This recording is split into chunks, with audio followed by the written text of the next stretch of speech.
एक बार फिर से आप सभी का स्वागत है। हम अध्ययन कर रहे हैं गिनती की पुस्तक का और अब समय है कि हम उसके 16वें अध्याय पहले वचन से आगे का अध्ययन करें। मेरे प्यारे भाई बहनों, जैसा कि मैंने आपको पिछली रिकॉर्डिंग में कहा था कि यहाँ पर हम कोरह के विषय में अध्ययन करेंगे कि ये कोरह कौन है और उसने वहां पर कैसा विद्रोह किया था। और जैसा मैंने आपको बताया, केन, बिलाम और कोरह का एक उदाहरण यहूदा ने अपनी पत्री में दिया है ऐसे भ्रष्ट लोगों के लिए जो कि मसीह का प्रचार तो करते हैं लेकिन अपने फायदे के लिए और झूठ के लिए करते हैं। जो झूठे प्रचारक या झूठे अगुए हैं उनके लिए इन तीनों को, यानी कि केन को, बिलाम को और कोरह को वहां पर उदाहरण के रूप में बताया गया था। केन और बिलाम के विषय में मैं आपको पिछली रिकॉर्डिंग में बता चुका हूं और यहूदा की पत्री का अध्ययन करते समय मैंने इन्हें बहुत अच्छी तरह से एक्सप्लेन किया था। तो यहां पर हम देखते हैं पहले वचन से, कोरह जो लेवी का परपोता, काहात का पोता और यिसहार का पुत्र था, वह एलियाब के पुत्र दातान और अबीराम और पेलेत के पुत्र ओन, इन तीनों रूबेनियों से मिलकर मंडली के करीब 250 प्रधान जो सभासद और नामी थे उनको अपने संग लिया। और वे मूसा और हारून के विरुद्ध उठ खड़े हुए और उनसे कहने लगे, तुमने अब बहुत कर लिया, अब बस करो, क्योंकि सारी मंडली का एक एक मनुष्य पवित्र है और यहोवा उनके मध्य में रहता है। इसलिए तुम यहोवा की मंडली में ऊंचे पद वाले क्यों बन बैठे हो? यह सुनकर मूसा अपने मुंह के बल गिरा। तो मेरे प्यारे भाई बहनों, यहां पर हम क्या देख रहे हैं? यहां पर हम देख रहे हैं कि लेवी गोत्र में से ही लेवी का पड़पोता जिसका नाम कोरह है, उसने मूसा और हारून का विरोध यह करते हुए कहा कि हम सब पवित्र हैं, हम सब परमेश्वर की प्रजा हैं, तो तुम कौन होते हो कि हमारे अगुवे बन गए हो? तुम कौन होते हो? यहां पर कोरह ने यह नहीं देखा कि परमेश्वर मूसा से ही बात करता है।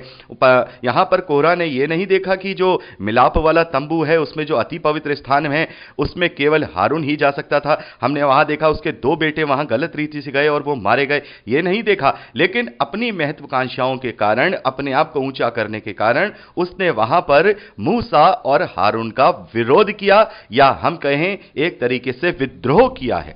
विद्रोह किया है। और यह केवल मूसा और हारून के विरोध में विद्रोह नहीं है, असल में यह परमेश्वर की व्यवस्था के विरोध में है।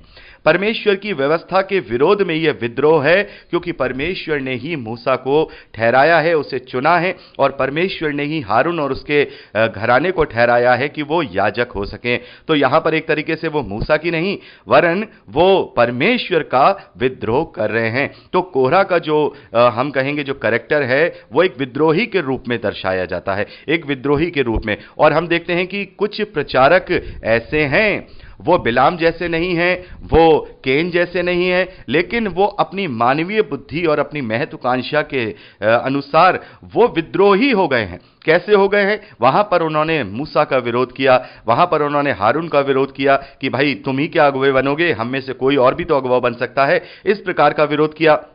यहां पर जो विद्रोही हैं, यहां पर जो प्रचारक विद्रोही हैं, वो अपनी मानवीय बुद्धि का घोलमेल पवित्र शास्त्र के ज्ञान में मिला करके एक नई डेफिनेशन को जब वो करते हैं, नया कल्ट और नया डिनोमिनेशन बनाते हैं, तब वो परमेश्वर की व्यवस्था, जो प्रेम और विश्वास की व्यवस्था है, उसका विद्रोह करते हैं। मेरे प्यारे भाई बहनों, बहुत सारे ऐसे प्रचारक हैं, आज भी बहुत सारे ऐसे प्रचारक हैं जो बाइबल की ऐसी शिक्षाओं को जो नए नियम में बताई गई हैं, जो बिल्कुल क्लियर नहीं है, बिल्कुल क्लियर नहीं है, उनके लिए आपस में लड़ते झगड़ते हैं और वो ऐसा एक स्टैंप अपनी शिक्षा पे लगाते हैं कि जैसे कि उस स्टैंप पर पवित्र आत्मा ने सिग्नेचर किए हों और पवित्र आत्मा ने दर्शन देकर के उन्हें बताया हो, परमेश्वर ने दर्शन देकर के बताया हो कि जो आप कह रहे हैं वो ही सही है। मेरे प्यारे भाई बहनों, आपने मेरा भी प्रचार देखा होगा, मैं भी जब कुछ कॉन्ट्रोवर्शियल जो हम कहेंगे इश्यूज हैं या सब्जेक्ट्स हैं, जब उन पर बोलता हूं, जैसे मैं आपको बताना चाहूंगा कि हमने बात की अन्य भाषा पर, अन्य भाषा पर, और मैं परमेश्वर का धन्यवाद करता हूं कि हमसे जुड़े हुए जितने भी मसीह विश्वासी भाई बहन हैं वो इस कॉन्सेप्ट को बहुत अच्छी तरह से समझने पाए होंगे। अब दूसरी बात करते हैं, जैसे त्रिएकता की बात है, त्रिएकता के विषय में भी मेरा विश्वास है कि हमारे साथ जितने भी भाई बहन जुड़े हैं वो त्रिएकता को भी अच्छे से समझने पाए हैं। अब वुमेन प्रीचिंग की विषय में हम बात करें तो उसके विषय में भी मैं जानता हूं कि हमारे भाई बहन जो हमसे जुड़े बाइबल अध्ययन में वो अच्छी तरह से समझने पाए होंगे। लेकिन आपने कहीं भी इन शिक्षाओं में मेरा विश्वास है आपने कहीं भी इन शिक्षाओं में यह महसूस नहीं किया होगा कि मैंने पवित्र शास्त्र के किसी भी वचन को तोड़ मरोड़ करके अपनी कोई शिक्षा गढ़ दी हो या अपना कोई स्टैंप लगा दिया हो कि नहीं, मैं जो कह रहा हूं वही ठीक है।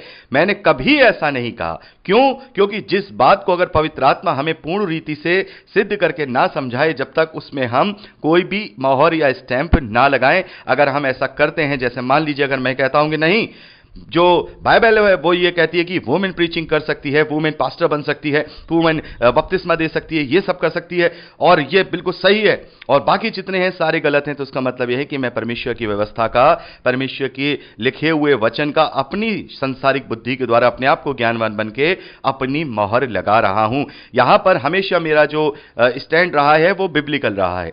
जो बाइबल में हमें बताया, जो पत्रियों ने हमें बताया है, वही मेरा स्टैंड रहा है। मैंने हमेशा कहा है कि बाइबल में हम देखते हैं बहुत सारी स्त्रियां हैं, वो प्रचार कर सकती हैं, लेकिन बाइबल में कहीं भी यह नहीं बताया गया है कि वो कोई अगुवा बन सकती हैं या फिर कलीसिया की अध्यक्ष बन सकती हैं। केवल कलीसिया का जो प्रेसिडेंट होगा या कलीसिया का जो अध्यक्ष होगा वो केवल स्त्रियां नहीं बन सकती हैं, बाकी सारे काम स्त्रियां कर सकती हैं। और यही सही मायने में बाइबल की शिक्षा है। और यह इसलिए नहीं है, मैंने इस बात को अच्छे से डिफाइन किया, यह इसलिए नहीं है कि स्त्रियां परमेश्वर की दृष्टि में कम हैं, बल्कि इसलिए है क्योंकि स्त्रियों के पास जिम्मेदारियां ज्यादा हैं।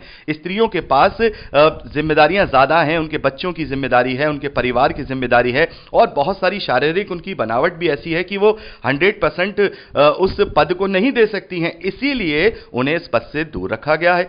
तो अगर हम बिब्लिकल शिक्षा को इस प्रकार से कह दें, सही मायने में कह दें, और तो इसमें बुराई क्या है? इसमें बुराई क्या है? ये परमेश्वर का वचन है, इसमें हमें कोई भी घुलमिल नहीं करनी है, क्योंकि सबको जवाब देना पड़ेगा, सबको जवाब देना पड़ेगा। और यहां पर हम देखते हैं 16वें अध्याय में कोरह और उसके साथी पूरी तरह से नष्ट हो गए, उनका सर्वनाश हो गया, क्योंकि उन्होंने परमेश्वर के विरोध में विद्रोह किया था। और जो लोग पवित्र शास्त्र को लेकर के आपस में झगड़ते हैं, लड़ते हैं, विद्रोह करते हैं, वो भी मेरी दृष्टि में कोरह के समान है। क्योंकि यदि किसी कंट्रोवर्शियल विषय पर अगर हम एक दूसरे पर दोष लगाएंगे, तो इसका मतलब ये होगा कि हम एक दूसरे को बुद्धिमान बन रहे हैं। जैसा कि हम देखते हैं कि ऐसा नहीं है कि पुराने समय में पहली सदी की कलीसिया में जब प्रेरित लोग प्रचार करते थे तो उनके बीच में कोई ऐसा कंट्रोवर्शियल मुद्दा नहीं था। सबसे बड़ा कंट्रोवर्शियल मुद्दा जो था वो खतने को लेकर के था।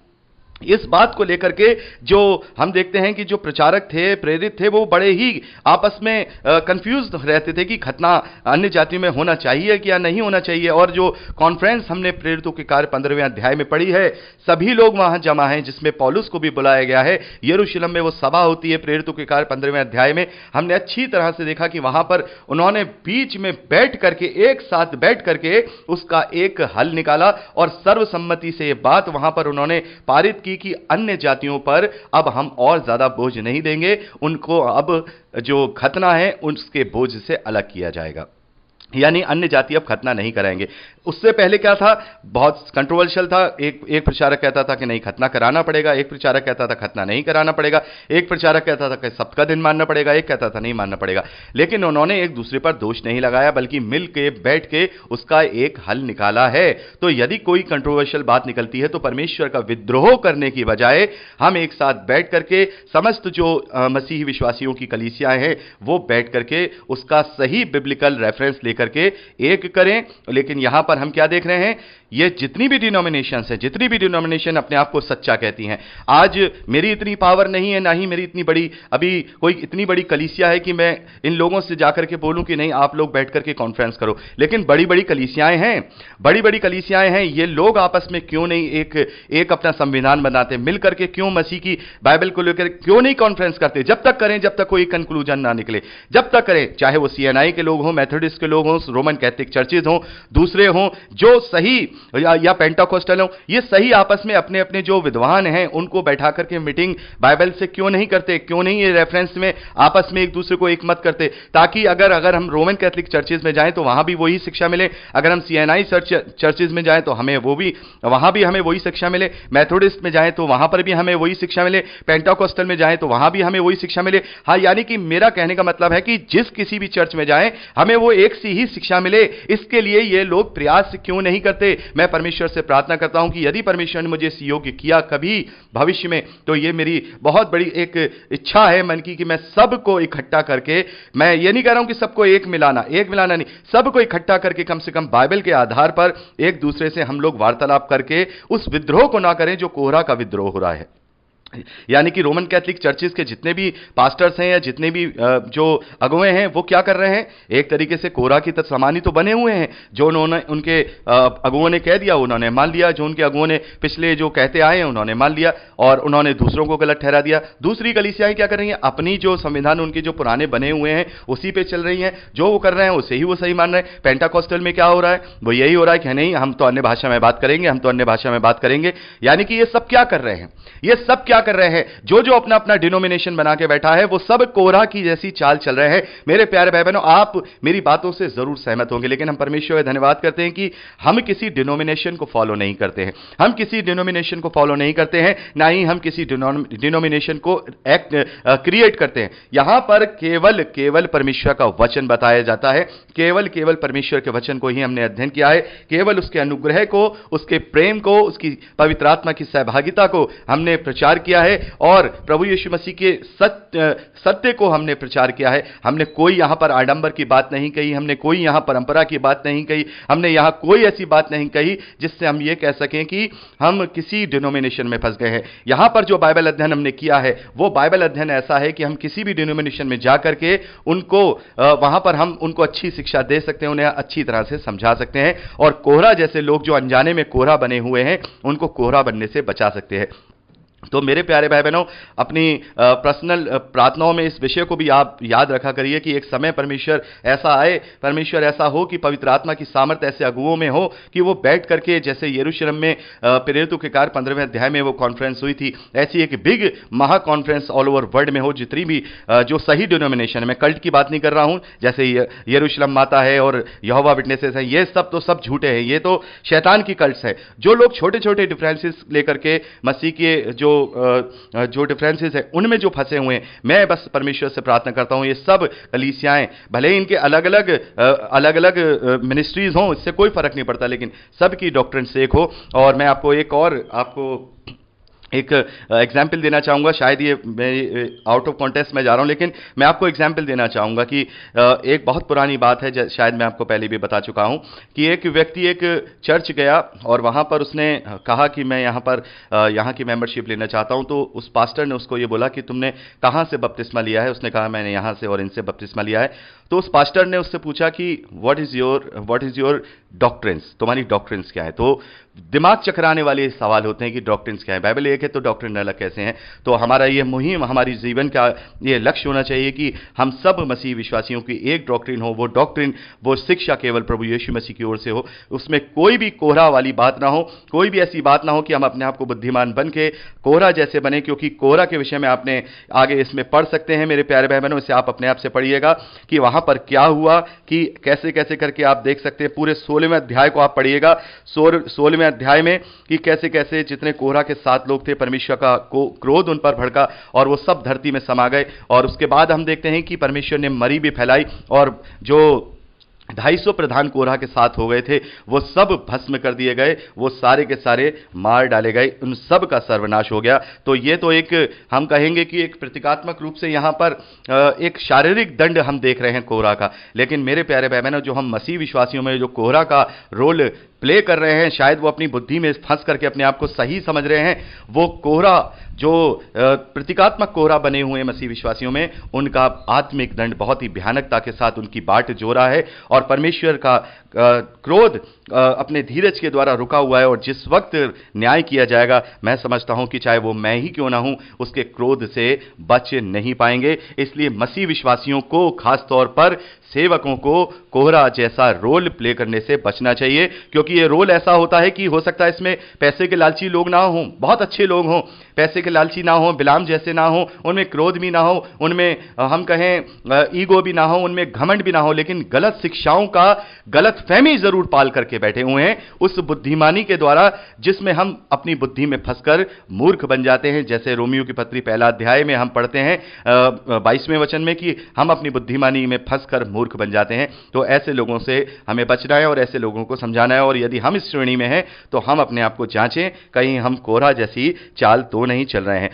तो मेरे प्यारे भाई बहनों, यहां पर हम देखते हैं कि कोरह वहां विद्रोह करता है और अपने साथ 250 लोगों को मिला लेता है, और वहां पर हम देखते हैं दातान, अबीराम और ओन, इन 3 जो लोग हैं उनको भी मिला लेता है। और यहां पर हम आगे जब पढ़ते हैं, और मैं चाहूंगा कि आप इसे पढ़ लीजिएगा, हम यहां पर आगे पढ़ते हैं कि परमेश्वर ने वहां पर जो कोरह के 7 लोग थे, उनके जो घर थे, वो हम देखते हैं कि 31वें वचन में कि जब ये बातें वो कह ही चुका था, भूमि उन लोगों के पांवों के नीचे फट गई और पृथ्वी ने अपना मुंह खोल दिया, और उनका और उनके घर द्वार का सामान और कोरह के सब मनुष्यों और उनकी सारी संपत्तियों को भी निगल लिया, और वे घबरा कर जीवित ही अधलोक में जा पड़े और पृथ्वी ने उन्हें ढांप लिया। यानी कि उनके जो तंबू थे वहां पर हम देखते हैं कि पृथ्वी फट गई और वो उसमें समा गए। और उसके बाद हम देखते हैं जो 250 लोगों को उसने अपने साथ किया था, जो 250 प्रधानों को अपने साथ किया था, 34वें वचन में हम देखते हैं जितने इजरायली उनके चारों ओर थे वे उनका चिल्लाना सुन ये कहते हुए भागे कि कहीं हमें पृथ्वी निगल ना ले। तब यहोवा के पास से आग निकली और उन 250 धूप चढ़ाने वालों को भस्म कर डाला। तो मेरे प्यारे भाई बहनों, यहां पर हमने देखा कि उस शारीरिक व्यवस्था का विरोध करने वाले, विद्रोह करने वालों को परमेश्वर ने वहां उस दुनिया में ही दंड दे दिया है। तो सोचिए, आत्मिक व्यवस्था का विरोध करने वाले, आत्मिक व्यवस्था को अपनी दुनियावी बुद्धि में घोलमेल करने वाले, उनका क्या हश्र उस न्याय के समय में होगा, इसका हम इमेजिन कर सकते हैं। तो आगे 36वें वचन से आगे का अध्ययन अब हम अगली रिकॉर्डिंग में करेंगे। प्रभु आप सबको बहुत आयत की आशीष दे। Praise the Lord.